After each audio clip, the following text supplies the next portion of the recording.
Thank you, Mr. Chairman. I wanted to begin by congratulating you on your ascent to the chair and by expressing my sentiment that though while we're not members of the same party, I have every confidence that during your leadership, this committee will be more engaging and transparent and robust in the discussion than we were during the 115th Congress.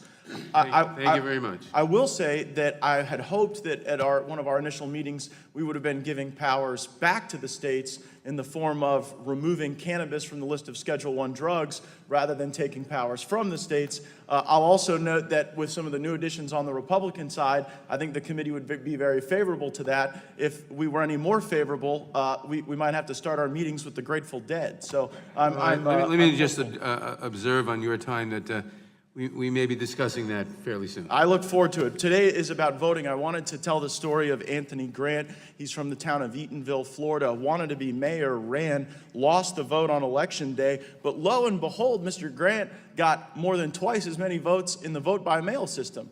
We later found out that Mr. Grant had intimidated people who did not even live in the town of Eatonville to mail in ballots. And so my question is, I guess to Ms. Gupta, you say that your organization believes that we ought to restore automatically the voting rights of people who've engaged in felonious conduct. Mr. Grant was convicted of a felony. When he's done with his probation and community service and time, should we allow him to vote again? The Leadership Conference would say yes. After people have completed their sentence and served their debt to society, the right to vote should be restored. I think it's I'm going to reclaim my time. I'm a country lawyer from North Florida, but it doesn't make much sense to me that the way to make our voting system more secure and more trusted is to empower the people who have degraded that system to come back and participate in it. Another circumstance, James Webb Baker. Mr. Baker was from Seattle, but he wanted to influence elections in my state of Florida, and so he would send mailers intimidating people who'd participated in Republican efforts, really trying to threaten them if they would go vote. We caught up with Mr. Baker. He was ultimately convicted. So you think Mr. Baker ought to be able to vote even though he intimidated my voters in Florida? I don't know the specific circumstances of that matter, but I think it's very important to recognize that felony disenfranchisement laws are a product of Jim Crow. They were born in explicit racism, with legislatures standing up in the 19th century, constitutional conventions deliberately bragging about their ability to use right, but I'm not asking about those people, ma'am. I'm not asking about them. I'm talking about the people who go out of their way to intimidate voters. And what you're saying is that then we ought to let those people back into the system. And I noted in your written testimony, you said that the reason that we have to automatically restore voting rights to felons is because of our racially violent past. Now, H.R. 1, which you're here endorsing, does it make a distinction between people who've engaged in violent felonies and people who've engaged in nonviolent felonies in the automatic restoration of their rights? The H.R. 1 restores voting rights to people with felony convictions who have completed their sentence. So violent or nonviolent, right? So it does not, and let me just add that when you say automatically get added to the rolls, there is nothing in H.R. 1 that replaces election officials' reviews of eligibility. They still review registrations before they're accepted into the database. But ma'am, I'm limited on time. But that review of eligibility does not allow them to delineate between the violent and nonviolent. So I'm looking at Anthony Bruton. Anthony Bruton committed sex acts with a 12-year-old at knife point.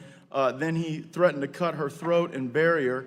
He spent 5 years in prison for that offense. And so then, like, if Anthony Bruton under H.R. 1 were to move out of Florida and would have moved to the state of Missouri, where they had on the ballot a ballot question that dealt with whether or not your past criminal conduct in violent sexual acts would be considered in sentencing, would H.R. 1 have allowed Mr. Bruton to rape a 12-year-old at knife point, move to another state, and then vote against actions that would allow that to be considered at a subsequent sentencing? Sir, our criminal justice system needs to hold people accountable for the crimes that they commit. What H.R. 1 does is uphold voting as a national symbol of equality and full citizenship. It would restore the right to vote to people who have completed their sentence and served out their debt per the criminal justice system. Yeah, I get that. I just want to make the point that it's like everybody. In the state of Florida, we passed a ballot proposition that created a path for nonviolent felons to be able to participate in the process again. But what this does is this bill would allow someone like Nardo Harmon, who broke into the homes of people and raped 11-year-old victims. So he gets out of his house, breaks into somebody else's house and rapes an 11-year-old. But if H.R. 1 were the law and Nardo Harmon did that, he would then be able to go vote against California Proposition 83 that would have required him to wear a GPS monitoring device. So I think that, like, there are some things you can do that are so bad. The degradation of people's right to vote, intimidating people from vote, raping children, that probably renders your right to participate in those decisions in the future. I appreciate the chairman's indulgence, and I yield back.